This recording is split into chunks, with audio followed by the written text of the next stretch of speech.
would happen if our Department of Motor Vehicles held all bills of sale on the blockchain.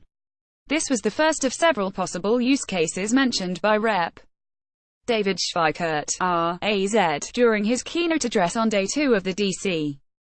Blockchain Summit, where he outlined some of the challenges he sees in mainstream blockchain adoption.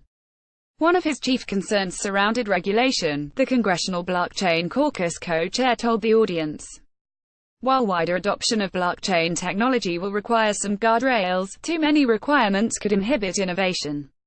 During his speech, he warned, the regulators are all going to want to step in and say, I want to be the arbitrator so I can reverse a transaction. That's where I'm most worried about the regulatory world, because they're going to want to slow this down and say, I need 24 hours to vet this, and they're going to take away all the efficiency. Schweikert, who has co-sponsored a bill in Congress to exempt small Bitcoin payments from taxation, explained his strategy for persuading fellow lawmakers of the blockchain's benefits.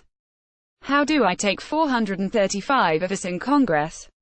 I don't need them to understand what a node network is. From my view, I'm trying to sell the societal good that can come from a bulletproof ID, he said. Moreover, existing precedents can help define how blockchain legislation should work. For example, he said, we actually have 100 years of history of how do you tax people that day foreign exchanges. Using existing tax code to determine how to tax cryptocurrencies would simplify the process, he said. We don't have to reinvent the wheel from top to bottom. We actually do have case laws and IRS rules that are out there to think about these things. Ultimately, blockchains can be useful when applied correctly, Schweikert said. He suggested that small communities can use private networks for shared services, such as a babysitting cooperative, or larger networks can store medical data. There's so many applications here that if you start to unify the mechanisms, it solves a lot of my societal problems, he said.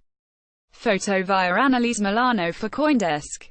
The leader in blockchain news, CoinDesk is a media outlet that strives for the highest journalistic standards and abides by a strict set of editorial policies. CoinDesk is an independent operating subsidiary of Digital Currency Group, which invests in cryptocurrencies and blockchain startups.